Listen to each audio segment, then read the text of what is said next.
Joel Sherman for three things here. The Mets and Yankees are going to be at the center, as you would expect, the free agency for a bunch of reasons. And a big one is who the two teams have as free agents this offseason. And do they keep them? Do they let them go? What are the costs?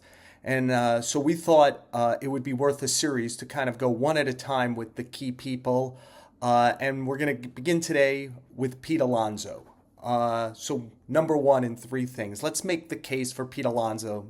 If you're in New York, especially if a Met fan, you know the easiest case.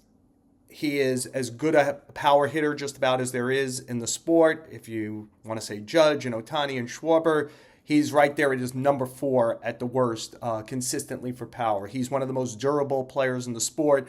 He now plays 162 games regularly. He is coming off a strong platform year. Last year, he had his lowest OPS plus in 2024, and he had the qualifying offer on him, and it really chilled his marketplace. This time around, he's coming off about a 143 OPS plus. He doesn't have the qualifying offer, which comes with draft pick compensation to it. He was second in the major leagues in RBIs. He was eighth in homers. He was third in doubles. He had a very, very strong offensive year. He's not only one of the most popular Mets right now, you could argue he's top five all time in popularity with the fan base, only made more so because he became the all-time home run leader for the organization over the course of the 2025 season. You have to play the game. If not him, who? This would have been an easier argument a year ago. Mark Vientos was coming off a strong season. Maybe you could believe he could play first. That's a harder sell today. Can the Mets actually, for the second straight year, take somebody, a free agent, a big free agent that the Yankees want to keep away from them? Juan Soto last year, Cody Bellinger can play first base or center field where the Mets need some help, but he could come. The next two best first basemen are Josh Naylor and Ryan O'Hearn, both lefty hitters. Is that good enough? There are players coming from Asia, Muneta Murakami, Kazumo Okamoto, and there's a Korean star, Bak Ho Kang, who are coming. There's obviously mystery around those kind of players. The last part of this I would, just point out is Kyle Schwarber is supposed to kill it this offseason, as probably he should, right? He's such a good hitter.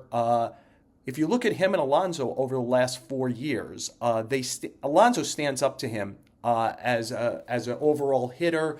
They both have 134 OPS plus. Alonso's WAR is actually a little better. Their slash lines are very similar. And Alonso and Schwarber, I think the baseline for Schwarber is probably 4 years at 150 million. That's 35 million a year. Alonso would probably have the right to say, if he gets that much, I'm 2 years younger. Why don't I get at least that much, if not more? The top of the Met lineup is their strength. Soto, Lindor, and Alonso. And at a time where you don't want to break up strengths, do you really want to let it go? So let's go to number two. Why would you even think about it? Alonso does one thing well on defense. He scoops balls. But he just had his worst defensive season of his career, and he was never a very good overall defender. His throwing has always been a problem. It was worse this year. He had at least he's range challenged, but when the ball was hit at him, it was pretty much a sure out. That was less so this year. He seemed more uncertain with the ball than in previous years. He turns 31 in December. The marketplace didn't like him last year because he was a righty hitter, righty thrower, bad athlete, bad defender who was 30. He's 31 now, and even coming off the platform year, it isn't like the industry is suddenly going to say, we like that profile. That profile is not liked around Major League Baseball. Schwarber, comparatively, lefty hitter, 56 homers last year. And while Pete is well liked in his clubhouse, Schwarber is looked at as one of the top leaders in the sport. That's something that Pete wouldn't bring. At his press conference to end the season, David Stearns is not somebody who throws things out willy-nilly.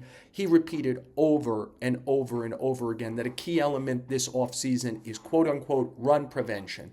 And quite frankly, if you have Alonso on your team and Juan Soto when they're playing the field simultaneously, it's hard to have that.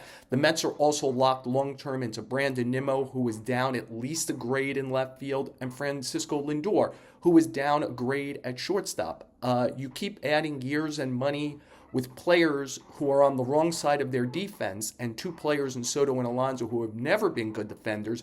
It's hard to get to run prevention, in that situation. So where does that leave us for number 3? If you're advising David Stearns and Steve Cohen, look, I think Alonso, without the qualifying offer and off of the good platform, and with teams needing offense the way they do, he's clearly going to opt out of the $24 million he's owed in 2026, and he's going to go into a marketplace that I think is going to treat him better than it was treated last year.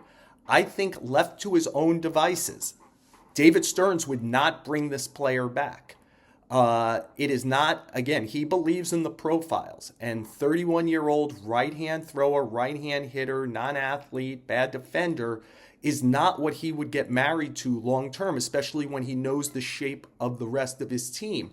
Does Steve Cohen step in? Does the fan base screaming matter here? David Stearns was hired to make unemotional decisions. Does Cohen let him make an unemotional decision here? He could point out that Alex Rodriguez left the Mariners as a free agent, and the Mariners won 116 games the following year. Bryce Harper left the Nationals after 2018. The Nationals, without him, won the World Series in 2019. Juan Soto left the Yankees last year and joined the Mets. The Yankees this year, I know they didn't get to the World Series, but if you watch them play, they won the same 94 games without Soto that they won with him.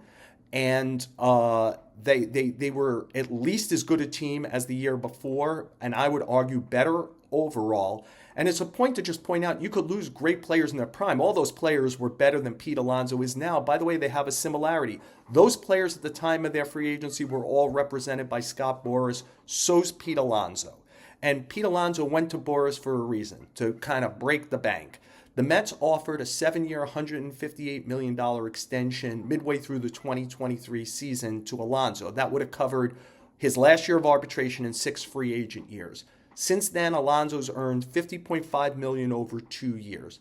So if you think about it, he's going to want at least, 5 at 107.5. He wants to kill that. Like, he doesn't just want to equal that. He wants to do way better than that to justify going to Boras, not taking that amount of money. Can the Mets get there? They could if Steve Cohen just decides, hey, I don't care. When he's a bad player, we'll just eat what's ever left. One of the executives I talked to for this series said, remember, Tiger fans loved the extension of Miguel Cabrera on the day he was signed, but then he became an albatross for about the last 4 or 5 years of that contract. Then the fans are like, what's he doing here? Why can't we do more? Steve Cohen with his money, I guess, could ignore that. I think Cohen and the Mets should try to say to Alonso, hey, we'll make you by far the highest paid per annum first baseman ever. 2 at 70, $35 million would be the most. 3 at 100 would be the most. I think that Alonso would reject that and go for the bigger dollar. Do the Mets and Cohen actually have the ability to turn away because they're worried about what 28, 29, 30 would look like with him on the team and some of these other aging players on the team all needing DH time and the rules kind of still being the same that you can only play one DH at a time. It would be very, very unpopular today. Can Steve Cohen and David Stearns do something very, very unpopular today for the very, very big picture?